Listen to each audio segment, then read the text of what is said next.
Sandalwood ಇಂದ ಈ ಕೂಡ ಉಪೇಂದ್ರ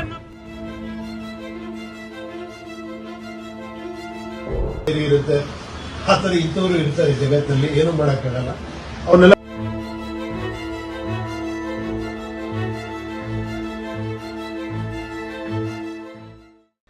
నీ పరిస్థితులు ఎంత కష్టంగా ఉన్నా ఎదుర్కో, అంతే తప్ప సాధిస్తా అనే నమ్మకం మాత్రం వదులుకోకు. ఈ మాట చెప్పడానికి కారణం హీరో ఉపేంద్ర. 90s తన మూవీస్తో ట్రెండ్ సెట్ చేసిన స్టార్ హీరో ఉపేంద్ర. ఈయన పేరు చెప్తే చాలు యూత్ ఊగిపోతారు. అటు కన్నడ ఆడియన్స్కే కాదు, ఇటు తెలుగు ఆడియన్స్కి కూడా బాగా కనెక్ట్ అయ్యాడు ఉపేంద్ర. నిజానికి అంతా బాగుంటే ఇప్పుడు పాన్ ఇండియా లెవెల్లో స్టార్ డైరెక్టర్గా ఉండేవాడు. కట్ చేస్తే ఆ ఒక్క తప్పు వల్ల లైఫ్ మొత్తం రివర్స్ అయింది. మరి ఉపేంద్ర చేసిన ఆ తప్పేంటి? మిడిల్ క్లాస్ ఫ్యామిలీ నుండి వచ్చిన ఉపేంద్ర 1000 కోట్ల రూపాయలు ఎలా సంపాదించాడు? హీరోయిన్ ప్రేమతో బ్రేకప్ ఎందుకైంది? ఉపేంద్రని ఇండస్ట్రీ 10 ఏళ్ళు ఎందుకు బ్యాన్ చేసింది? నిజంగా సీఎంకి కాబోయే భార్యతో ఉపేంద్ర ఎఫ్ఐఆర్ నడిపాడా? ఉపేంద్ర కెరియర్కి అడ్డొచ్చిన పొలిటికల్ లీడర్ ఎవరు? ఇలాంటి నమ్మలేని నిజాల గురించి ఈ వీడియోలో తెలుసుకుందాం. సో స్కిప్ చేయకుండా వీడియోని చివరి వరకు చూడండి, అలాగే ఒక లైక్ కూడా చేసేయండి. ఉపేంద్రరావు అలియాస్ ఉపేంద్ర. ఇతను 1968 సెప్టెంబర్ 18న కర్ణాటకలోని కుందాపూర్లో ఒక నిరుపేద బ్రాహ్మణ కుటుంబంలో జన్మించాడు. తండ్రి మంజునాథరావు, తల్లి అనసూయ. ఇతనికి సుధీంద్ర అనే అన్నయ్య కూడా ఉన్నాడు. ఇక ఇతని తండ్రి పెళ్లి ఫంక్షన్స్లో వంట మాస్టర్కి అసిస్టెంట్గా వెళ్లేవారు. అలా వచ్చిన డబ్బులతో కుటుంబానికి ఒక పూట భోజనం మాత్రమే పెట్టేవాడు. ఇక తన పిల్లలు, భార్య తరచూ ఆకలితో పడుకోవడం తట్టుకోలేని ఉపేంద్ర తండ్రి వంటలపై పట్టు సాధించి అప్పు తెచ్చి మరి ఒక క్యాటరింగ్ బిజినెస్ ని స్టార్ట్ చేశాడు. అలా క్యాటరింగ్ బిజినెస్ కి నిదానంగా మంచి గుర్తింపు రావడంతో అప్పటి నుండి ఫ్యామిలీకి 3 పూట్ల తిండి పెడుతూ ఏ లోటు లేకుండా చూసుకునేవాడు. ఇక ఉపేంద్ర తన స్కూలింగ్ ని కోటేశ్వర్లోని ప్రాథమిక పాఠశాలలో చదివాడు. చదువులో చురుగ్గా ఉన్న ఉపేంద్రని నాటకాలని, సినిమాలు చూడడం చాలా ఇంట్రెస్ట్గా ఉండేది. అంతేకాకుండా తాను కొన్ని కథల్ని రాసుకుని వాటిని స్కూల్ ప్రోగ్రామ్స్లో తన ఫ్రెండ్స్తో కలిసి యాక్ట్ చేయడంతో ఇతడి నటనని చూస్తున్న స్కూల్ టీచర్, స్టూడెంట్స్ అందరూ పొగుడుతూ ఉండేవారు. దీంతో ఉపేంద్రకి తాను సినిమాల్లోకి వెళ్లి హీరో అవ్వాలనే ఇంట్రెస్ట్ ఏర్పడింది. అలా తన ఇంటర్ని కుందాపూర్లోని జూనియర్ కాలేజ్లో పూర్తి చేసి తన బీకామ్ డిగ్రీ కోసం బెంగళూరులోని ఏపీఎస్ కాలేజ్లో జాయిన్ అయ్యాడు. ఇక ఒకవైపు ఎడ్యుకేషన్ని కంటిన్యూ చేస్తూ మరోవైపు సినిమాల్లో ట్రై చేయటం మొదలుపెట్టాడు. కానీ ఎక్కడికెళ్లినా ఎక్స్పీరియన్స్ లేదని రిజెక్ట్ చేయటంతో ముందుగా యాక్టింగ్లో ఎక్స్పీరియన్స్ కావాలని ఒక నాటకాల కంపెనీలో జాయిన్ అయ్యి ఉపేంద్ర యాక్టింగ్తో పాటు డైరెక్షన్ కూడా ఎలా చేస్తారో దగ్గరుండి 1 ఇయర్ నేర్చుకోవడం జరిగింది. ఇక అలా సెకండ్ ఇయర్లో అక్కడ ఒక టీం ఫామ్ చేసుకుని తానే హీరోగా, డైరెక్టర్గా కొన్ని నాటకాలు కూడా చేసేవాడు. అలా ఒక్కసారి నాటకాన్ని చూసేందుకు కొత్త మ్యూజిక్ డైరెక్టర్ అయిన వి మనోహర్ అక్కడికి రావడం, ఉపేంద్ర యాక్టింగ్ చూసి మంచి అప్రిషియేషన్ ఇవ్వడంతో అందుకు ఉపేంద్ర తనకి సినిమాల్లో యాక్ట్ చేయాలని ఉందని, ఏదైనా అవకాశం ఉంటే చెప్పమని వి మనోహర్ అప్పట్లో కన్నడ ఇండస్ట్రీలో ఫేమస్ హీరోగా, డైరెక్టర్గా ఉన్న కాశీనాథ్కి ఉపేంద్రని పరిచయం చేశాడు. ఇక అలా కాశీనాథ్ ఏదైనా యాక్టింగ్ ఛాన్స్ ఉంటే చెప్తానని చెప్పడంతో అందుకు ఉపేంద్ర తనకి యాక్టర్గా కాకుండా రైటర్గా, అసిస్టెంట్ డైరెక్టర్గా ఛాన్స్ ఇవ్వమని అడగడంతో అందుకు ఇమీడియట్గా కాశీనాథ్ ఒప్పుకొని ఉపేంద్రని తన దగ్గర అసిస్టెంట్ డైరెక్టర్గా జాయిన్ చేసుకున్నాడు. అలా అనంతావతారం అనే మూవీ చేసేటప్పుడు ఉపేంద్ర పని మీద పెట్టే డెడికేషన్ చూసి కాశీనాథ్ ఉపేంద్రకి ఆ మూవీలో చిన్న పాత్రను కూడా ఇవ్వడం జరిగింది. అలా ఈ మూవీ 1989లో రిలీజ్ అయ్యి హిట్ అవ్వడంతో నెక్స్ట్ మూవీలో ఉపేంద్రకి అసోసియేట్ డైరెక్టర్గా ఛాన్స్ ఇచ్చాడు.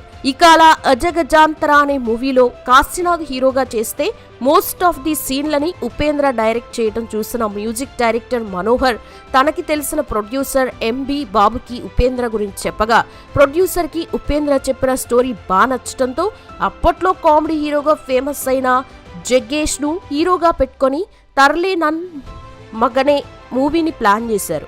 అలాగే ఈ మూవీ 1992లో రిలీజ్ అయ్యి సూపర్ హిట్ అవడంతో నెక్స్ట్ మూవీలో కాశీనాథ్ని హీరోగా పెట్టుకొని ఉపేంద్ర డైరెక్షన్లో ఇష్ అనే మూవీ చేయడం జరిగింది.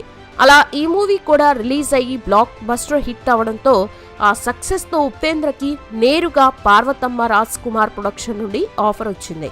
అలా శివరాజ్ కుమార్ని హీరోగా పెట్టుకొని ప్రేమ హీరోయిన్ గా ఓం అనే మూవీ చేయగా ఈ మూవీ 1995 మే 19న రిలీజ్ అయ్యి ఇండస్ట్రీ రికార్డులని తిరగరాసి బెస్ట్ స్క్రీన్ ప్లే కోసం ఉపేంద్ర కర్ణాటక స్టేట్ అవార్డు కూడా అందుకున్నాడు. ఇదిలా ఉంటే ఈ మూవీ జరిగేటప్పుడు హీరోయిన్ ప్రేమతో ఉపేంద్రకి మంచి పరిచయం పెరిగి ఆ పరిచయం కాస్త నిదానంగా సన్నిహితంగా మారి వీరిద్దరూ ప్రేమలో పడ్డారు.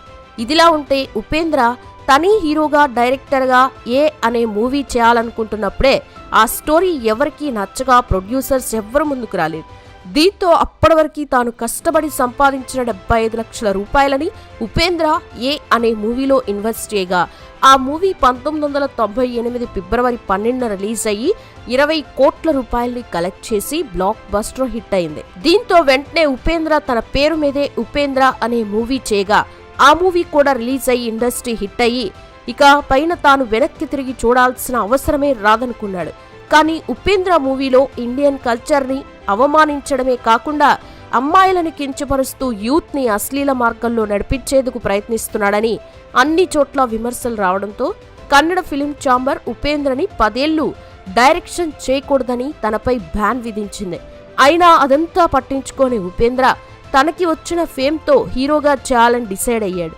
ఇక ఎప్పుడైతే ఉపేంద్రని బ్యాన్ చేశారో ప్రేమ ఉపేంద్రతో ఉన్న రిలేషన్ కి ఫుల్ స్టాప్ పెట్టి తన కెరియర్ వైపు దృష్టి సారించింది. ఇక ఉపేంద్ర తెలుగులో కన్యాదానం, ఒక మాట, రా నీతోనే ఉంటాను అనే మూవీస్ ని చేస్తూ తెలుగులో కొంతవరకు గుర్తింపు పొందాడు. కానీ రా మూవీ షూటింగ్ సమయంలో ఆ మూవీలో హీరోయిన్ గా చేసిన కోల్కతా అమ్మాయి ప్రియాంక త్రివేదితో ఉపేంద్రకి మంచి పరిచయం పెరిగింది. ఆ పరిచయం కాస్త నిదానంగా సన్నిహితంగా మారి వీరిద్దరూ ప్రేమలో పడ్డారు. ఈ క్లోజ్నెస్ కారణంగానే వీరిద్దరూ కలిసి H20 మూవీని చేయగా ఆ మూవీ రిలీజ్ అయ్యి హిట్ అయింది.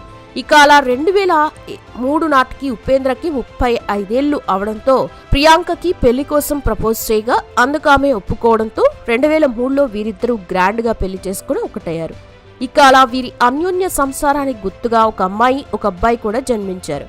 ఇదిలా ఉంటే ఉపేంద్ర కన్నడలో నాని నానే, హాలీవుడ్ కుటుంబ, రక్తక కన్నీరు, ఓంకార, లవకుశ, ఉప్పిదాదా, MBBS అని 10 ఏళ్ల గ్యాప్లోనే 23 సినిమాల్లో హీరోగా యాక్ట్ చేసి స్టార్ హీరోగా ఎదిగాడు. ఇక ఈ టైంలోనే అనాథరు, ఆటో శంకర్ అనే మూవీస్ ని చేస్తున్నప్పుడు హీరోయిన్ రాధికా కుమారస్వామితో ఉపేంద్ర క్లోజ్ గా ఉంటున్నాడని తెలుసుకున్న అప్పటి Karnataka CM Kumaraswamy Upendra cinema career ని తొక్కేయాలని, మళ్లీ తాను పైకి లేవకుండా చేయాలని జితేంద్ర అనే మూవీని చేసి ఆ మూవీలో ఉపేంద్రని ట్రోల్ చేయడం జరిగింది. అంతేకాకుండా ఉపేంద్ర మూవీస్ కి థియేటర్స్ ఇవ్వకుండా చిన్న విషయాన్ని కూడా మీడియాలో పెద్ద కాంట్రవర్సీ చేస్తూ ఉపేంద్ర సినీ కెరియర్ కి ఫుల్ స్టాప్ పెట్టాలని చాలా మందితో కలిసి కుమారస్వామి ట్రై చేసినా ఉపేంద్రకి ఉన్న ఫ్యాన్ బేస్ తో వాటన్నిటినీ తట్టుకున్నాడని చెప్పొచ్చు.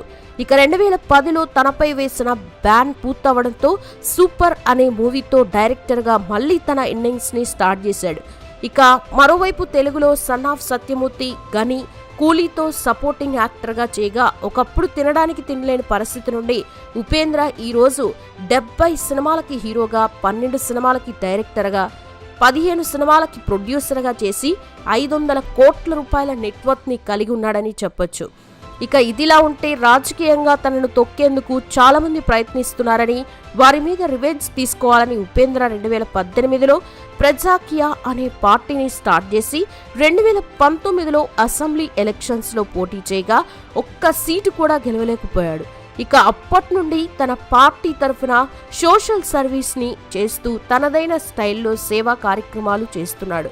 ఇదిలా ఉంటే ఇప్పుడు భారీ ఎక్స్పెక్టేషన్స్ తో ఉపేంద్ర డైరెక్టర్ గా, హీరోగా చేసిన UI మూవీ డిసెంబర్ 20న పాన్ ఇండియా స్థాయిలో రిలీజ్ చేశారు. మీకు ఉపేంద్ర నటించిన సినిమాల్లో ఫేవరెట్ ఏది అనేది కామెంట్ సెక్షన్లో తప్పకుండా చెప్పండి. వీడియో నచ్చితే లైక్ చేయండి, షేర్ చేయండి, ఛానల్ని సబ్స్క్రైబ్ చేసుకోండి. Thanks for watching.